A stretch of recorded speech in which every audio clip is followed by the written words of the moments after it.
So, what does days to harvest really mean? When you buy seeds and when you buy plants, one of the important bits of information you get is called the days to harvest or days to maturity, which you would think is how long it will take you to get your first harvest, right? But that information can be very misleading and it doesn't tell the whole story because it can mean different things and these differences can really mess you up. Let me explain. In some cases, days to harvest means how many days from when you plant the seed in the ground. Here on this packet of radishes, it says 25 days. So we should think that we should be able to start picking radishes after 25 days after we plant them in the ground. On this pumpkin seed, it says 130 days. But in most cases, days to harvest means how many days after the seeds sprout or germinate. But you have to read the information about each vegetable carefully because sometimes they throw you a curveball and it means something completely different. I learned this the hard way. Here's a variety of delicata squash I'm growing this year for the first time. I wasn't sure how long it would take for us to start enjoying them, so I looked it up, and what I found really surprised me. It says that I can harvest squash 55 days after fruit set. Wait a minute. I have to plant the seed has to germinate, the weather has to get warm enough for the plant to grow, the plant has to get big enough to start flowering, and finally, it has to produce flowers with squash under the flower. Then the flower has to open and be pollinated by the bees, and only then can we set fruit and start the 55-day counter. It might take 4 to 8 weeks for the plant to set fruit. So 55 days after fruit set could mean that it could take close to 120 days to harvest from when the seed was planted. Now I planted these seeds at the end of May, and it took until mid to late July to set the first fruit. So by that calendar, I'll be harvesting these babies in mid to late September, about 4 full months after planting seeds. It also tells me to harvest before the first frost, which you definitely have to keep in mind. So read the information that comes with the seed or plant carefully, or it might really mess up your timing if you're trying to plan space for fall crops after summer crops are done.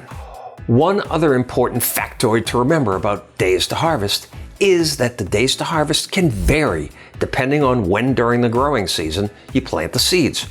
So use the days to harvest information as a loose guide that'll change or fluctuate. Now let me illustrate 2 different scenarios using a spring crop and a fall crop.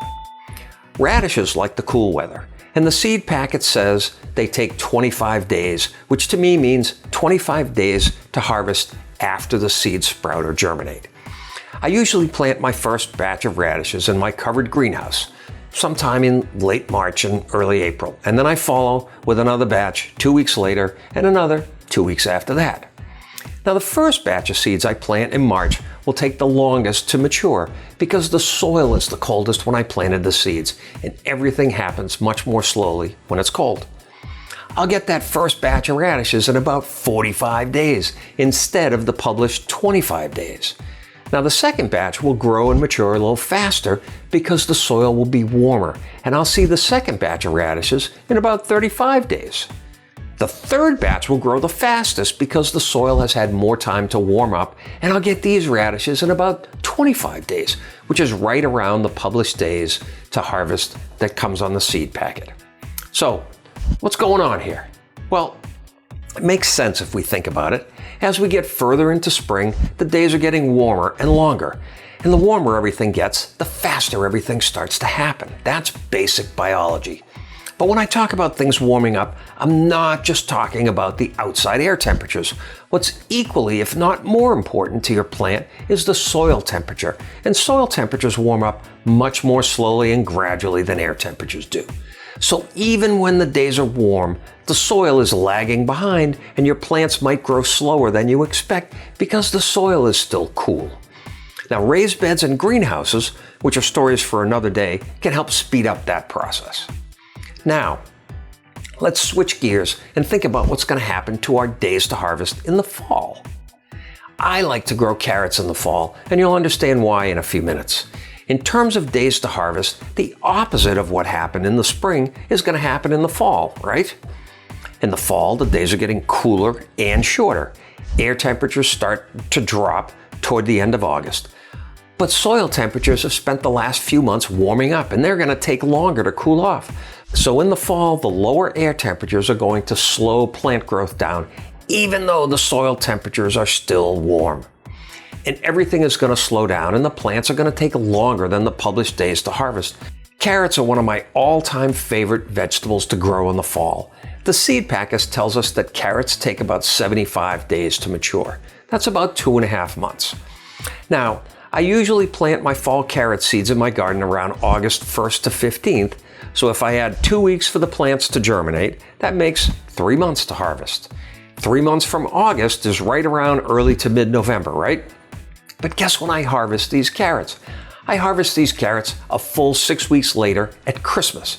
These carrots will grow slower because the days are getting shorter and everything is cooling off. In fact, growth will almost stop once we hit the cold weather of November and December.